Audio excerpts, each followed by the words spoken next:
నమస్తే, welcome to S8 news. ముందుగా headlines.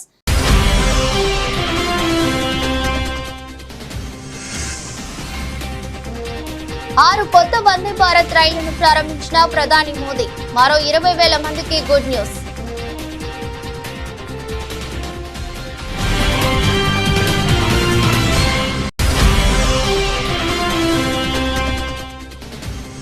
Hydraa చట్టబద్ధతపై కీలక వ్యాఖ్యలు చేసిన కమిషనర్ రంగన. హైడ్రా చట్టబద్ధతపై త్వరలో ఆర్డినెన్స్ రానుందని వెల్లడి.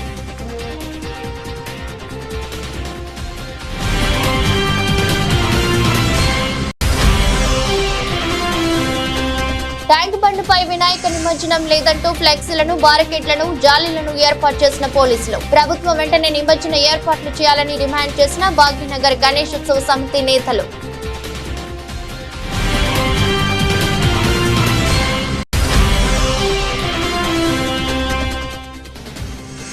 ప్లీజ్ మాట్లాడుకుందాం రండి. జూనియర్ డాక్టర్లకు మమతా బెనర్జీ పిలుపు. చర్చల లైవ్ స్ట్రీమింగ్ కోసం పట్టుబట్టిన జూనియర్ డాక్టర్లు.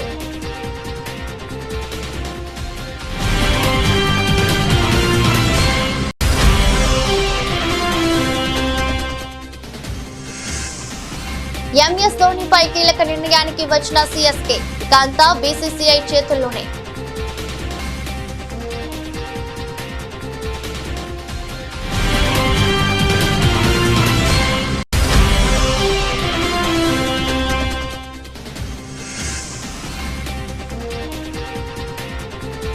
భారీగా పెరిగిన బంగారం ధరలు. 75,000కు చేరిన తులం బంగారం.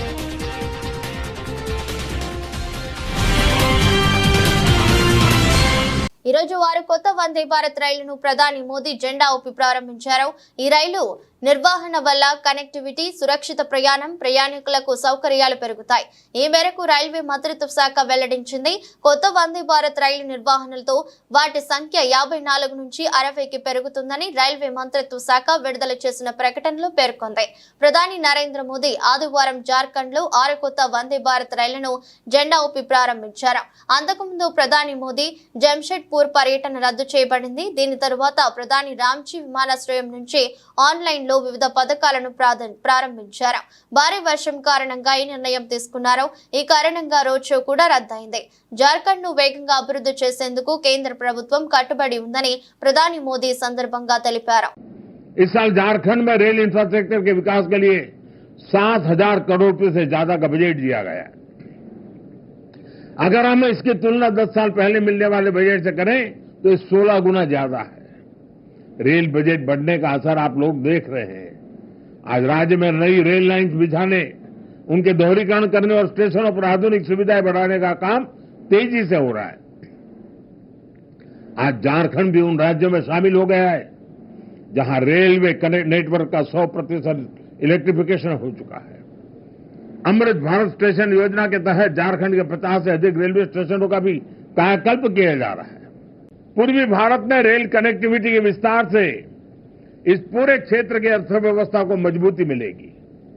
इन ट्रेनों से कारोबारियों को, छात्रों को लाभ होगा। इससे यहां आर्थिक और सांस्कृतिक गतिविधियां भी तेज होगी। आप सभी जानते हैं, आज देश और दुनिया से लाखों की संख्या में श्रद्धालु काशी आते हैं। काशी से देवघर के लिए वंदे भारत ट्रेनों की सुविधा होगी तो उनमें से बड़ी संख्या में लोग बाबा वैद्यनाथ के भी दर्शन करने जाएंगे। इससे यहां पर्यटन को बढ़ावा मिलेगा।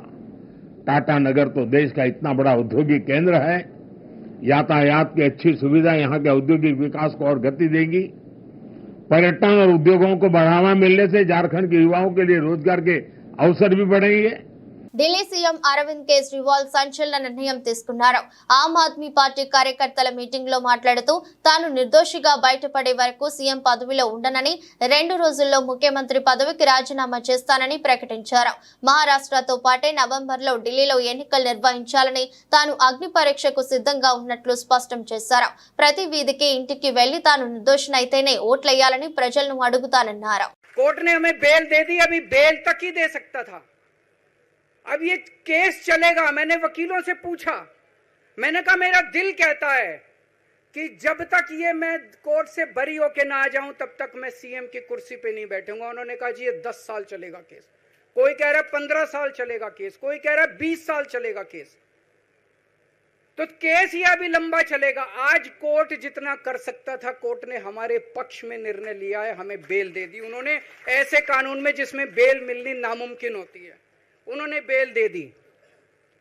आज मैं आपकी अदालत में आया हूं, जनता की अदालत में आया हूं, आपसे पूछने के लिए आया हूं, क्या आप केजरीवाल को ईमानदार मानते हो कि गुनहगार मानते हो?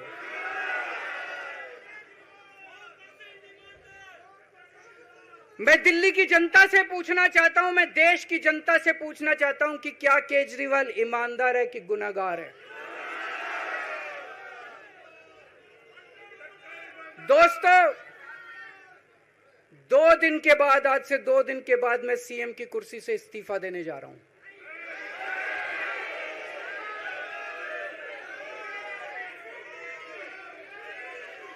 और मैं तब तक सीएम की कुर्सी पे नहीं बैठूंगा जब तक जनता अपना फैसला ना सुना दे।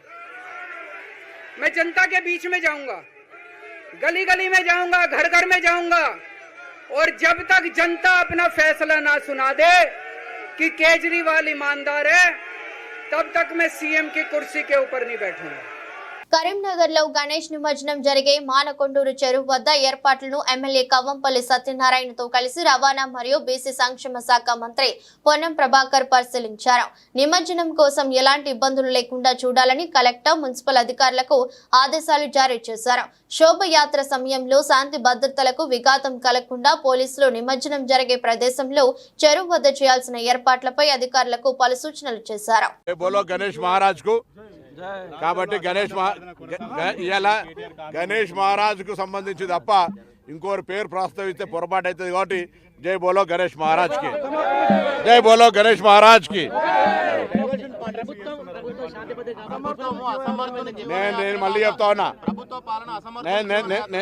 మళ్ళీ చెప్తా ఉన్నా 10 సంవత్సరాల అధికారంలో ఉన్నోళ్ళు 10 నెలల్లోనే అసహనానికి గురై శాంతి భద్రతలకు భంగం కలిగిందని ప్రజల్లో విశ్వాసం సన్నగిల్లే విధంగా మాట్లాడితే పొరపాటు అవుతుంది. 10 సంవత్సరాలు పరిపాలించారు. ప్రతిపక్షంలో ఉన్నవాడు అధికారంలో ఉన్నవాడి కంటే ఎక్కువగా శాంతి భద్రతలు కాపాడడానికి సహకరించాల్సిన అవసరం ఉంటుంది. కానీ శాంతి భద్రతలు ఉండొద్దు, రాష్ట్రం అల్లకల్లోలం కావాలి, ఘర్షణలకు నిలయం కావాలని కోరుకుంటున్నట్టు అనిపిస్తుంది వాళ్ళు మారు మాట్లాడుతుంటే. ఇదే అంశం మీద శాసనసభలో చర్చ జరిగింది. ఆ రోజు నేను కూడా మాట్లాడినా. హైదరాబాద్ బ్రాండ్ ఇమేజ్కి దెబ్బ తగిలే విధంగా కొంత కుట్ర జరిగేటువంటి విధంగా వ్యాఖ్యలు కనిపిస్తూ ఉన్నాయి. ఫ్రెండ్లీ పోలీస్ అయినా శాంతి భద్రతలకు సంబంధించి ఉక్కు పాదం వేసి కఠినంగా వ్యవహరించాలనే ఆదేశాలు కూడా ఇచ్చాం. నిన్న కూడా 3 రోజుల కింద city police commissioner, Hyderabad collector అందరం కూడా హైదరాబాద్ కలెక్టరేట్లో సమావేశం పెట్టి చెప్పడం జరిగింది. ఈ 17-18 తారీఖు దాకా ఎటువంటి రాజకీయ ప్రకటనలు, సమావేశాలు, ఎటువంటి కార్యక్రమాలు జరగకుండా నిమజ్జనంకు సంబంధించిన దాని మీద ప్రత్యేకమైనటువంటి చర్యలు తీసుకోమని కోరుతా ఉన్నాం. రాజకీయపరమైనటువంటి పార్టీ ఫిరాయింపులకు సంబంధించి న్యాయస్థానంలో ఉంది. ఆ అంశానికి సంబంధించిన న్యాయస్థానము శాసనసభ వేదికగా జరిగే అంశం మీద మీరు ఒకవేళ నిజంగానే రాజకీయపరమైన విమర్శలు చేసుకొని కొట్లాడుకోదలుచుకుంటే వినాయక నిమజ్జనం తర్వాత చేసుకోండి, కొంతసేపు విరామమని కోరుతూ దయచేసి ఎవరు కూడా ఇంక్లూడింగ్ కేటీఆర్తో సహా ఇంక్లూడింగ్ కేటీఆర్తో సహా అందరికీ తెలియజేస్తా ఉన్నాం. దయచేసి నిశ్చింతగా ఉండండి. పరిపాలించే తాకత్తు మీ ఒక్కరికి ఉందనుకోవద్దు. కాంగ్రెస్ పార్టీకి వెన్నతో పెట్టిన విద్య పరిపాలించడము, శాంతి భద్రతల్ని కాపాడడం. నేను హైదరాబాద్ ఇన్ఛార్జ్ మంత్రిగా ఉన్నాను. తప్పకుండా శాంతి భద్రతలకు సంబంధించి ఎవరు భంగం కలిగించినా, నా పార్టీ నీ పార్టీ లేదు, ఎవరు ఇచ్చినా బరాబర్ కఠినంగా వ్యవహరించమని ఆదేశాలు ఇచ్చినాం. చూస్తుంటే వాళ్ళ ప్రకటనలు చూస్తుంటే ఎవరికైనా అట్లా అనిపిస్తుంది. 10 ఏళ్ళు పరిపాలించినోడు 10 ఏళ్ళు అదే అవన్నీ జరుగుతాయి. దాన్ని బయట చెప్తారా? ఇంటెలిజెన్స్ రిపోర్టర్ను చెప్తాను. ఎప్పుడు ఏ యాక్షన్ తీసుకున్నా తీసుకుందాం. అన్నదాతలకు అతి త్వరలోనే నష్టపరిహారం అందించడానికి రాష్ట్ర ప్రభుత్వం చర్యలు తీసుకుంటుందని, కవలూరులో వరద బాధిత రైతులందరినీ ఆదుకుంటామని మైలవరం శాసనసభ్యులు వసంత వెంకట కృష్ణ ప్రసాద్ పేర్కొన్నారు. కొండూరు మండలం కవలూరు గ్రామంలో నేపథ్యంలో వరద ప్రభావిత ప్రాంతాల్లో దెబ్బతిన్న పంటలను ఎమ్మెల్యే కృష్ణప్రసాద్, మైలవరం నియోజకవర్గ జనసేన పార్టీ ఇన్ఛార్జి అక్కల రామ్మోహనరావు ఆదివారం పరిశీలించారు. ఈ సందర్భంగా ఎమ్మెల్యే కృష్ణప్రసాద్ మాట్లాడుతూ అధికారులు పంట నష్టం వివరాలు నమోదు చేస్తున్నారని పేర్కొన్నారు. గత 200 ఏళ్ల చరిత్రలో ఎన్నడూ లేని విధంగా బుడమేరకు వరద నీరు ఉప్పెనలా వచ్చిందన్నారు. బాధిత రైతులకు ఆదుకోవటానికి ప్రత్యేకంగా చర్యలు చేపట్టారన్నారు.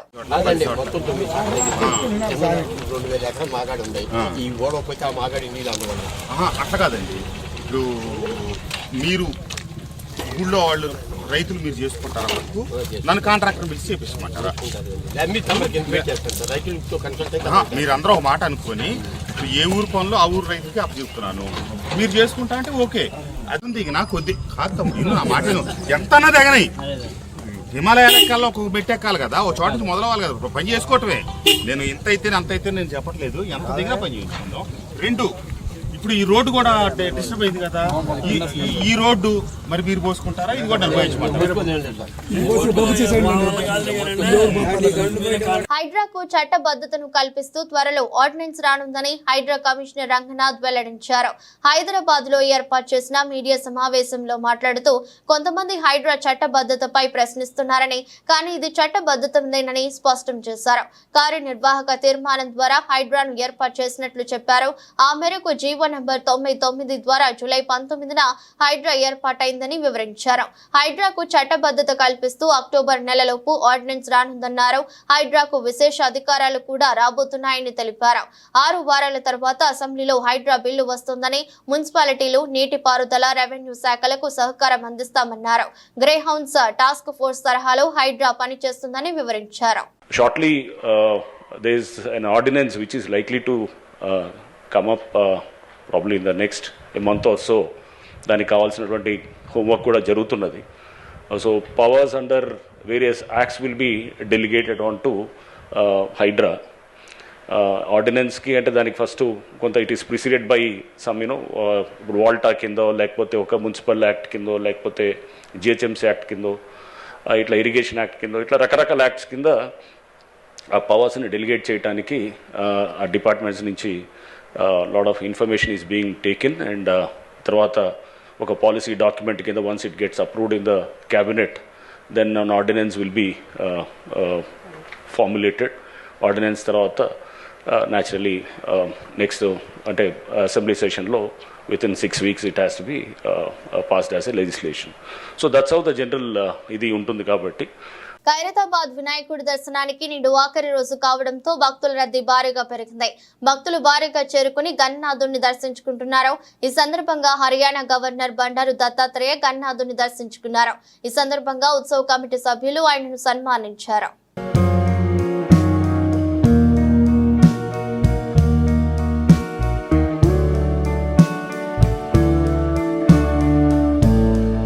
తమ నాయకుడు ముఖ్యమంత్రి రేవంత్ రెడ్డిని తిడితే కాంగ్రెస్ పార్టీ కార్యకర్తలు తిట్టిన వాళ్ళ నాలుకలు కోస్తారని ఆ పార్టీ సీనియర్ నేత జగ్గారెడ్డి తెలిపారు. కేటీఆర్ఏ కాదు, ఆయన బాబు కేసీఆర్ నాలుక కూడా కోస్తామని హెచ్చరించారు.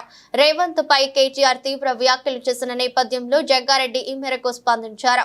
ప్రశాంతంగా ఉన్న హైదరాబాద్ ను చెడగొట్టాలని చూస్తున్నారంటూ బీఆర్ఎస్ పై మండిపడ్డారు. వినాయక నిమజ్జనం కార్యక్రమాన్ని డిస్టర్బ్ చేయాలని బీఆర్ఎస్ ప్రయత్నిస్తుందని విమర్శించారు. పోలీసులు వినాయక నిమజ్జనం బందోబస్తు చూసుకోవాలా లేక బీఆర్ఎస్ నేతల పంచాయతీ చూసుకోవాలని ప్రశ్నించారు. అరకెప్పుడు గాంధీ, కౌశిక్ రెడ్డిల గొడవ ఆ పార్టీ అంతర్గత వ్యవహారం అని అన్నారు. హరీష్ రావు నీకు సిగ్గుందా అని జగ్గారెడ్డి ప్రశ్నించారు.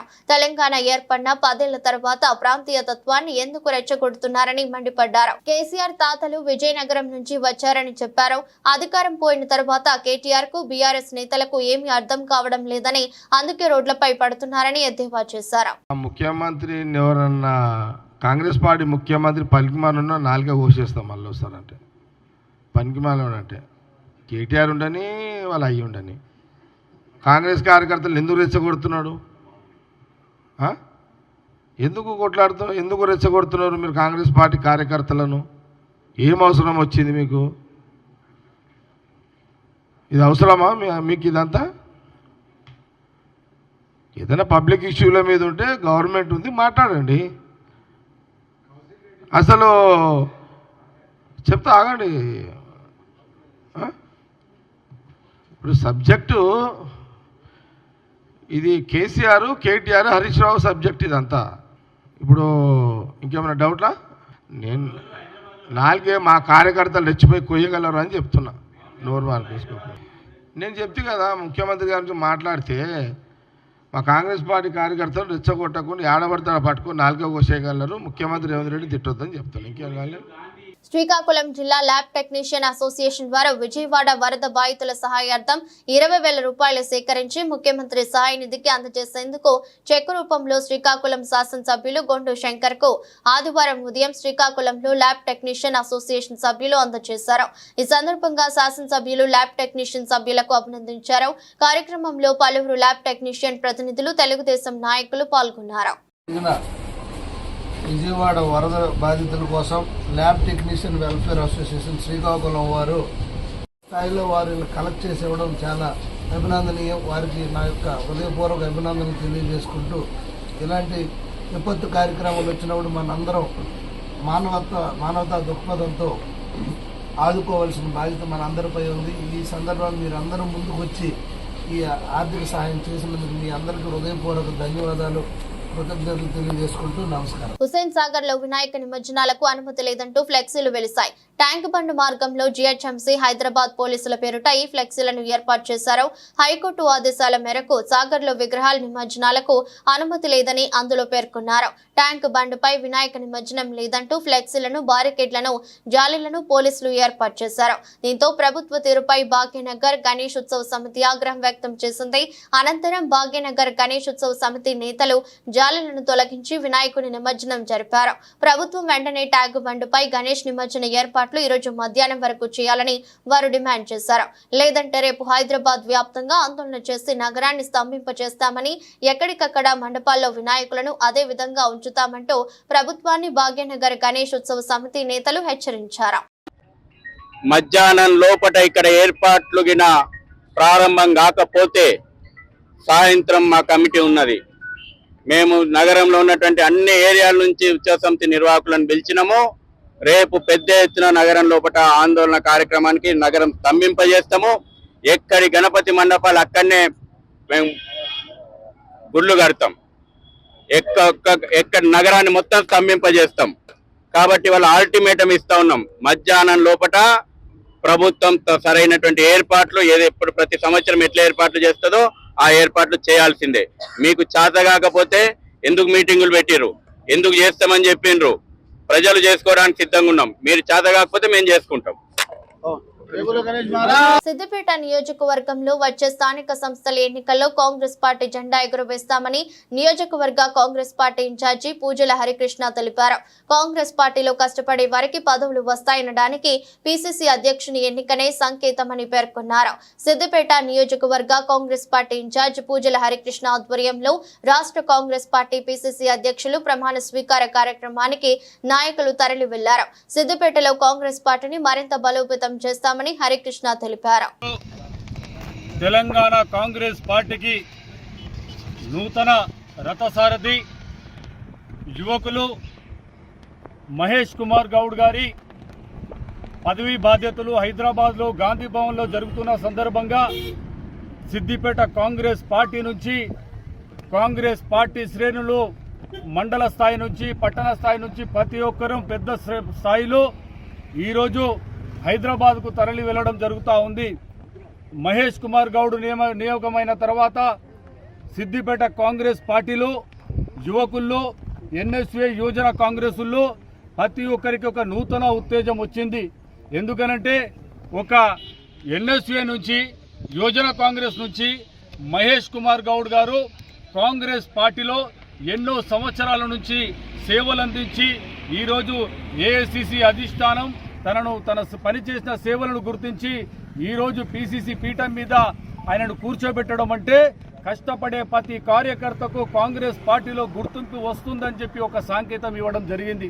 ప్రాణాంతక క్యాన్సర్ తో బాధపడుతున్న అభిమాని చివరి కోరిక తెలుసుకుని యంగ్ టైగర్ జూనియర్ ఎన్టీఆర్ చలించిపోయారు. ఆ వీరాభిమాని పేరు కౌశిక్ వయసు 19 ఏళ్లే. కానీ విధి అతడి జీవితాన్ని తారుమారు చేసింది. కొంతకాలంగా అతడు బోన్ క్యాన్సర్ తో పోరాడుతున్నాడు. ఇటీవల ఆ కుర్రాడి తల్లిదండ్రులు తిరుపతిలో మీడియా ముందుకు వచ్చి తమ కుమారుడి చివరి కోరిక ఏంటో చెప్పారు. చనిపోయేలాగా ఎన్టీఆర్ దేవర సినిమా చూడాల్సిందన్నదే తమ కుమారుడి ఆఖరి కోరికని, దేవర సినిమా చూసేంత వరకైనా తనను బతికించాలని తమ కుమారుడు డాక్టర్లను వేడుకుంటున్నాడని చెప్పి ఆ తల్లిదండ్రులు బోరున విలపించారు. కాగా తన అభిమాని పరిస్థితి తెలుసుకున్న జూనియర్ ఎన్టీఆర్ వెంటనే స్పందించారు. తాజాగా కౌశిక్ కు వీడియో కాల్ చేసి అతన్ని సంతోష సాగరంలో ముంచెత్తారు. నువ్వు ఎప్పుడూ నవ్వుతూనే ఉండాలి, నవ్వుతుంటే చక్కగా ఉన్నావని ఎన్టీఆర్ తన అభిమాని కౌశిక్ తో ఆత్మవిశ్వాసం నింపేందుకు ప్రయత్నించారు. మీతో మాట్లాడతానని అసలు అనుకోలేదు అని కౌశిక్ చెప్పగా, భలేవాడివే, అభిమానులతో మాట్లాడకుండా ఎలా ఉంటానని ఎన్టీఆర్ బదులిచ్చారు. ఎలా ఉన్నావంటూ కౌశిక్ ఆరోగ్య పరిస్థితిపై ఎన్టీఆర్ అడిగి తెలుసుకున్నారు. క్యాన్సర్ ను జయించి రావాలని పేర్కొన్నారు. సినిమా సంగతి తర్వాత ముందు నీ ఆరోగ్యం బాగుపడాలి, మీ అమ్మా నాన్నలను చూసుకోవాలని ఆకాంక్షించారు. Hello sir, hi sir, thank you so much అన్న. నేను చూస్తానని చెప్పి అస్సలు అనుకోలేదన్నా.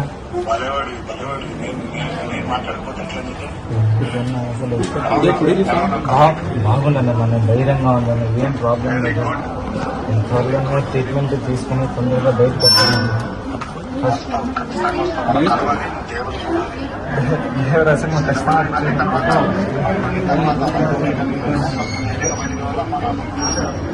ఖచ్చితంగా వస్తాను.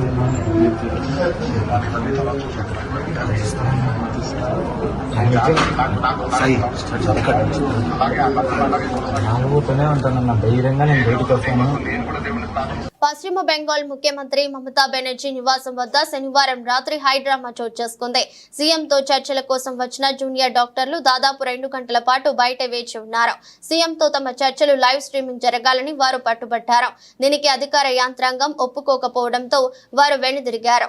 అంతకుముందు జూనియర్ డాక్టర్ల ప్రతినిధి బృందానికి సీఎం మమతా బెనర్జీ పలుమార్లు విజ్ఞప్తి చేశారు. ప్లీజ్ లోపలికి రండి, మాట్లాడుకుందాం. మీరు కోరితేనే కదా ఈరోజు ఈ మీటింగ్ ఏర్పాటు చేశాం.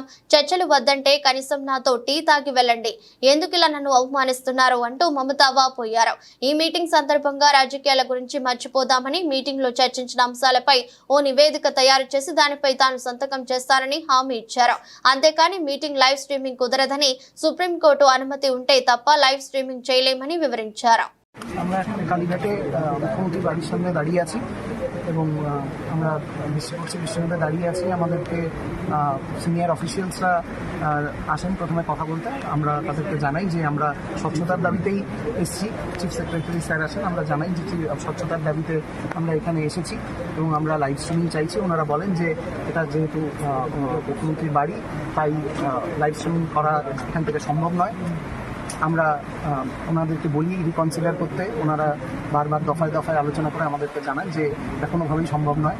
আমরা নিজস্ব ভিডিওগ্রাফার নিয়ে এসেছিলাম। আমাদের ভিডিওগ্রাফারকে আমরা বলি যে ভেতরে নিয়ে যাওয়ার অ্যালাউ করতে এবং ভিডিওগ্রাফির ফুল প্রসেসটা যাতে আমরাও করতে পারি, দ্বিপাক্ষিক একটা যাতে ভিডিওগ্রাফির ব্যবস্থা হয়, সেই কথাটা আমরা ওনাদেরকে রিকোয়েস্ট করি। ওনারা আবারও একই কথা ওনারা দফায় দফায় আলোচনা করে জানান যে সেটাও সম্ভব নয়। এরকম একটা জায়গায় গিয়ে আমরা ওনাদের কাছে খুব স্পষ্টত প্রশ্ন জানাই যে ঠিক কী কারণে আমাদের ভিডিওগ্রাফারকে অ্যালাউ করা যাবে না। আমরা যেখানে এখানে দাঁড়িয়ে আছি এবং কন্টিনিউয়াস আমাদের ভিডিও তোলা হচ্ছে, তাতে ওনারা জানান যে এটা একটা সিকিউরিটি জোন, তার জন্য তোলা হচ্ছে। రాష్ట్ర ప్రభుత్వం సెప్టెంబర్ 17ను ప్రజాపాలన దినోత్సవంగా ప్రకటించడం అర్ధరహితమని, సెప్టెంబర్ 17ను తెలంగాణ విలీన దినోత్సవంగా అధికారికంగా నిర్వహించాలని సిపిఐ రాష్ట్ర సహాయ కార్యదర్శి శ్రీనివాసరావు అన్నారు. ఈ నెల 11 నుంచి 17 వరకు రాష్ట్ర వ్యాప్తంగా నిర్వహిస్తున్న తెలంగాణ సాయుధ పోరాట వారోత్సవాలను వరంగల్ జిల్లా నర్సంపేట పట్టణంలోని అంబేద్కర్ సెంటర్ నుంచి చాకలి ఐలమ్మ విగ్రహం వరకు సిపిఐ మండల సమితి ఆధ్వర్యంలో ర్యాలీ నిర్వహించారు. అనంతరం మాట్లాడుతూ తెలంగాణ విలీన దినోత్సవంపై కేంద్రం, రాష్ట్రంలో అధికారంలో ఉన్న ప్రభుత్వాలు కపట నాటకాలు ఆడుతున్నాయని విమర్శించారు. తెలంగాణ రైతాంగ సాయుధ పోరాటం జరిగింది. భారతదేశానికి స్వాతంత్రం వచ్చి రోజు తెలంగాణ ప్రాంతానికి స్వాతంత్రం రాలేదు. తెలంగాణ ప్రాంతంలో నిజాం నవాబు ఈ ప్రాంతాన్ని పరిపాలించి ఈ ప్రాంతం ఒక ప్రత్యేక దేశంగా ఉంచుకుంటారని చెప్పి, లేదంటే ఈ ప్రాంతాన్ని పాకిస్తాన్లో కలుపుతారని చెప్పి రకరకాల అభిప్రాయాలతో ఉన్నప్పుడు ఈ ప్రాంతంలో మరి ఏదైతే నిరంకుశత్వం కొనసాగుతా ఉన్నదో దాన్ని అంతమొందించాలనేటువంటి లక్ష్యంతో ఈ ప్రాంతాన్ని భారతదేశం లోపల విలీనం చేయాలి అనేటువంటి లక్ష్యంతో 1945 సెప్టెంబర్ 11వ తారీఖు నాడు ఉగ్గం మొయినుద్దీన్, రావి నారాయణ రెడ్డి, బద్దమిల్లారెడ్డి వీరు సాయుధ పోరాటానికి పిలిపిస్తే ఈ ప్రాంతం లోపల గ్రామాన వెట్టి చాకిరికి వ్యతిరేకంగా మరి నిజాం నిరంకుశత్వానికి వ్యతిరేకంగా ప్రతి ఒక్కరూ కూడా పోరాటం చేసి దాదాపుగా 4500 మంది కమ్యూనిస్ట్ పార్టీ కార్యకర్తలు, ప్రజలు అమరులై ఈ ప్రాంతాన్ని విముక్తి చేయడం జరిగింది. ఈ ప్రాంతాన్ని భారతదేశం లోపల విలీనం చేసినటువంటిది 1948 సెప్టెంబర్ 17వ తారీఖు నాడు తెలంగాణ ప్రాంతం భారతదేశం లోపల విలీనమైంది. అంటే ఈ ప్రాంతానికి స్వాతంత్రం వచ్చింది సెప్టెంబర్ 17, 1948. కానీ ఈ చరిత్రను ఈరోజు ఉన్నటువంటి పాలకులు, గత పాలకులు ఈ చరిత్రను విస్మరిస్తూ ఉన్నారు. ఈ చరిత్రను కొంతమంది వక్రీకరిస్తూ ఉన్నారు. తదుపరి ఐపీఎల్ సీజన్ కు ముందు ఆటగాళ్ల మెగా వేలం జరగనుండటంతో బీసీసీఐ ఇందుకు సంబంధించిన కసరత్తులు చేస్తుంది. ముఖ్యంగా ఆటగాళ్ల రిటెన్షన్ సంఖ్యపై వివిధ ఫ్రాంచైజీలు చేసిన సూచనలను ఐపీఎల్ పాలక మండలి పరిశీలిస్తోంది. కొన్ని ఫ్రాంచైజీలు గరిష్టంగా 8 మంది ఆటగాళ్లను రిటైన్ చేసుకోవడానికి అవకాశం ఇవ్వాలని కోరాయి. అయితే కొన్ని ఫ్రాంచైజీలు మాత్రం ఒక ఆటగాడిని కూడా నిలుపుదల చేసుకోవడానికి ఆసక్తి చూపలేదని తెలుస్తోంది. మొత్తంగా చూస్తే 5 నుంచి 6 మంది ఆటగాళ్లను రిటైన్ చేసుకునేందుకు బీసీసీఐ అవకాశం ఇవ్వవచ్చనే ఊహాగానాలు వెలువడుతున్నాయి. దీనిపై బీసీసీఐ ఇంతవరకు అధికారిక ప్రకటన ఏమీ చేయలేదు. నిజానికి ఆగస్టు చివరి నాటికి రిటైన్ ఆటగాళ్ల సంఖ్యపై ప్రకటన చేయాల్సి ఉన్నప్పటికీ సెప్టెంబర్ చివరి వరకు వేచి చూడాలని భావిస్తున్నట్టు సమాచారం. రిటైర్ అయిన ఆటగాళ్లను అన్క్యాప్డ్ గా వర్గీకరించాలంటూ వచ్చిన విజ్ఞప్తిని పరిశీలిస్తుండటమే ఈ జాప్యానికి కారణంగా ఉన్నట్టు తెలుస్తోంది. దేశంలో గత కొన్ని రోజులుగా బంగారం, వెండి ధరల్లో హెచ్చుతగ్గులు కనిపిస్తున్నాయి. ఈ క్రమంలోనే బంగారం, వెండి ధరలు మళ్లీ పుంజుకున్నాయి.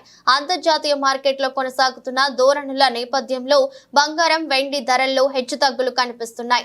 ఈ క్రమంలోనే బంగారం, వెండి ధరలు మళ్లీ పుంజుకున్నాయి. దీంతో హైదరాబాద్, విజయవాడలో 24 క్యారెట్ల బంగారం ధర 10 గ్రాములకు ఉదయం 6:25 నాటికి 430 పెరిగి 74,890కి చేరగా 22 క్యారెట్ల పసిడి ధర 10 గ్రాములకు 68,650కి చేరుకుంది.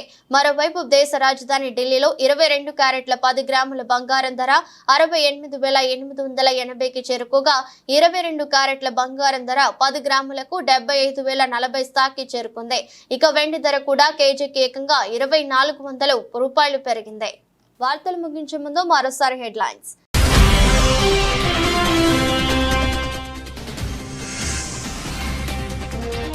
6 కొత్త వందే భారత్ రైళ్లను ప్రారంభించిన ప్రధాని మోదీ.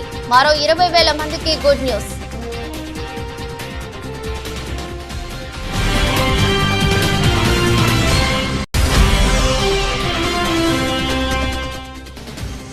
హైడ్రా చట్టబద్ధతపై కీలక వ్యాఖ్యలు చేసిన కమిషనర్ రంగనాథ్. హైడ్రా చట్టబద్ధతపై త్వరలో ఆర్డినెన్స్ రానుందని వెల్లడి.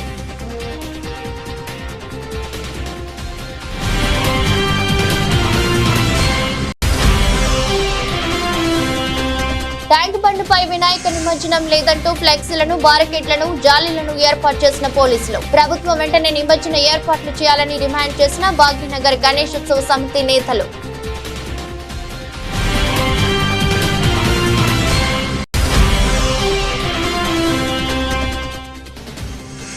ప్లీజ్ మాట్లాడుకుందాం రండి.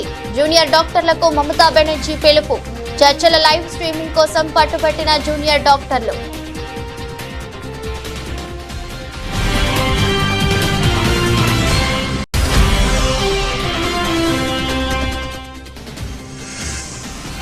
ఎంఎస్ ధోనిపై కీలక నిర్ణయానికి వచ్చిన సిఎస్కే. ఇక అంతా బీసీసీఐ చేతుల్లోనే.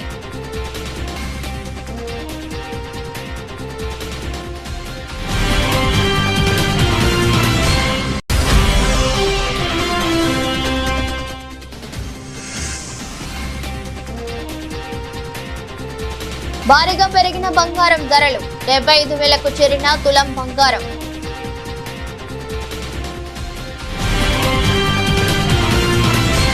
ఇది రోజు బులెటిన్. మరో బులెటిన్లో మళ్ళీ కలుద్దాం. అంతవరకు సెలవు. నమస్కారం.